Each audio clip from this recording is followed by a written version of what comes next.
నీ outward beauty కన్నా నీ ఇన్వర్డ్ బ్యూటీ చాలా ముఖ్యం.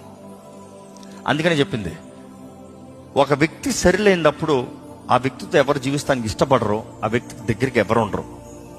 నాతో నా భర్త మాట్లాడుతలేదు, నాతో నా భార్య మాట్లాడుతున్నట్టు, maybe your inward beauty is not there, maybe your heart is not right. అసలు మాట్లాడుతూ నువ్వు అర్థం చేసుకునే స్థితిలో లేవేమో, ఎప్పుడు నీ గురించి అయిపోయిందేమో, వారు మాట్లాడుతూ ఉంటే కసురుకుంటా ఉన్నావేమో, లేకపోతే వినే చెవు లేదేమో. You see, that is where you have to grow in beauty inside. మాట ప్రేమతో ఉంటుంది. ఆ వ్యక్తి ప్రేమ కలిగి ఉన్నాడా అనే దానికి ఇంకో మాట చెప్పండి, జెంటిల్నెస్ కలిగి ఉన్నాడా అన్నప్పటికీ ఆ మాట తీరు ఉంటుంది. ప్రేమను బట్టి ఒకరిని సరిదిద్దాలంటే ప్రేమను బట్టి, ఒకరిని గద్దించాలంటే ప్రేమను బట్టి. ఒకరు తప్పు చేసినప్పుడు వాక్యం చూస్తాము, ఒకరు తప్పు చేసినప్పుడు, ఒకరు పాపము చేసినప్పుడు, when someone sins, correct them with gentleness, talk to them with gentleness.